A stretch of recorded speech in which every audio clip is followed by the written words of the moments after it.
Hey, and welcome to a Chicago Beer Pass beer review.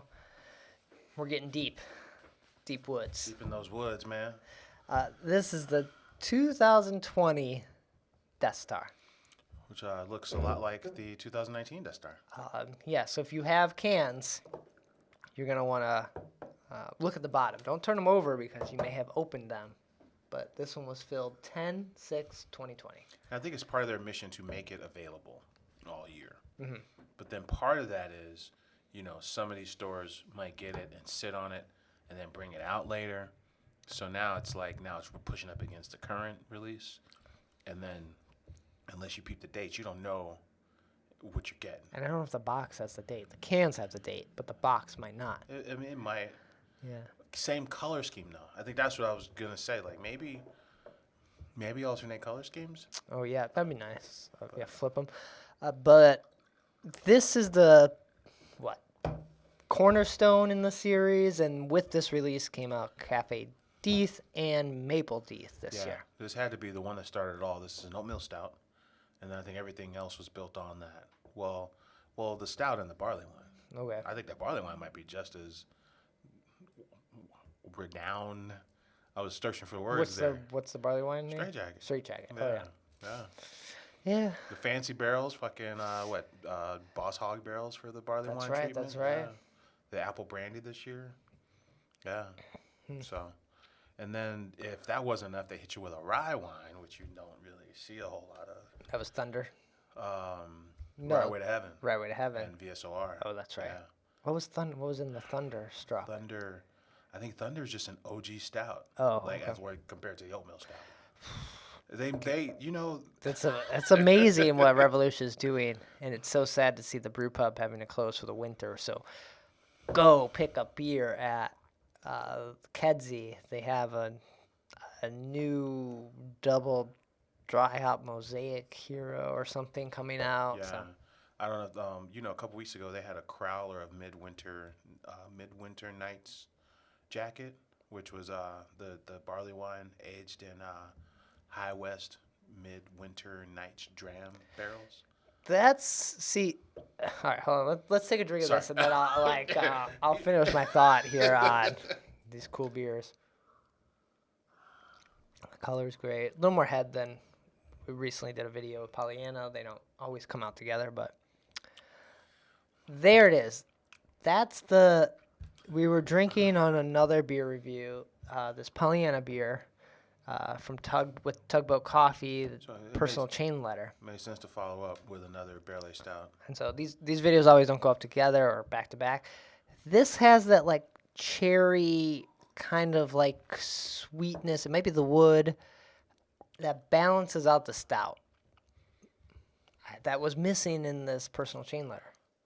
And then I don't know if it's carbonation or the fact that it's an oatmeal stout, but there's a welcoming round texture. Yeah. Right? And that it doesn't, so you don't focus on the sharp edges as much. Mm-hmm. Yeah. And the sweetness finishes low where the personal chain layer kind of sweetened high. And so it gives you like a bigger mouthfeel. It gives you the sticky mouthfeel rather than like, oh, that was sweet. I ate some sugar. And this is like that molasses kind of like lingering. Yeah. It's so nice. You get in trouble with these. Mm-hmm. And we talk about this all the time, but I want to say, and I'm going to listen to the call because they got a Zoom call tonight, and it's like Death Star falls in like the classic all their barrel-aged beers. Some fall in the classic category, and then some fall into like a sweeter category. And then the ones that lean sweeter, they kind of put over here. And the ones that are closer to the profile, they put over here. But then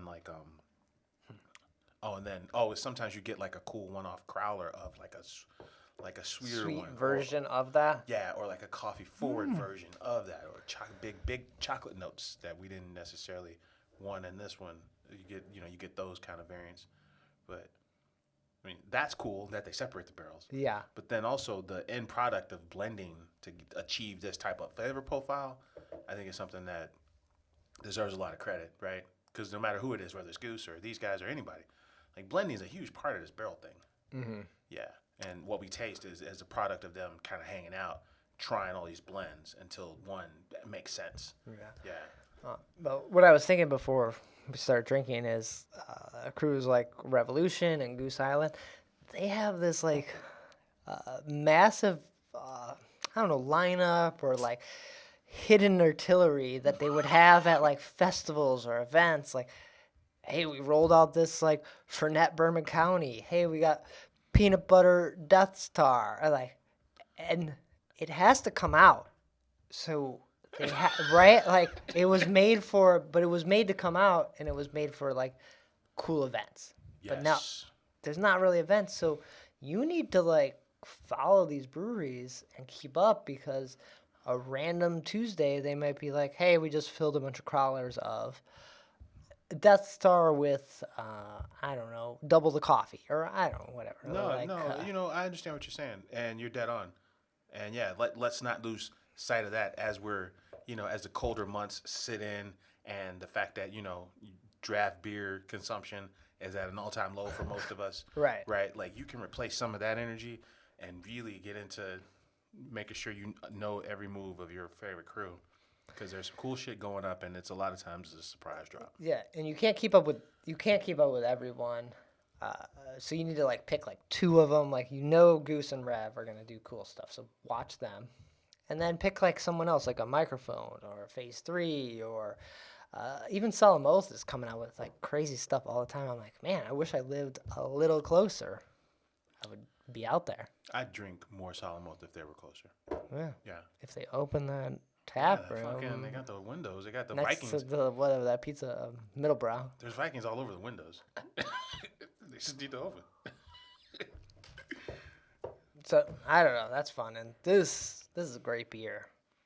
I mean, yeah, it's nice, and complex is kind of an overused word, but it's fantastic. There's waves to it. It has this reverb at the end, and it's just, it's something to admire. I think, like I don't know what else to say, man. It's good, man. Yeah.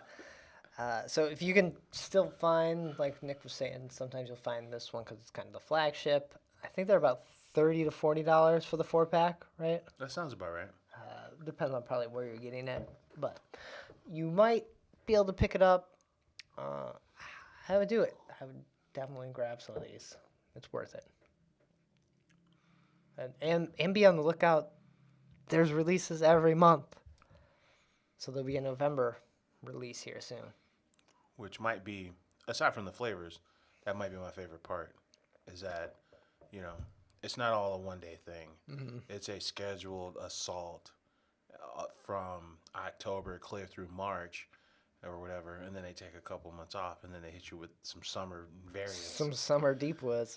They berry jacket and honey this. And they're bringing it, man. They are bringing it. So, yeah.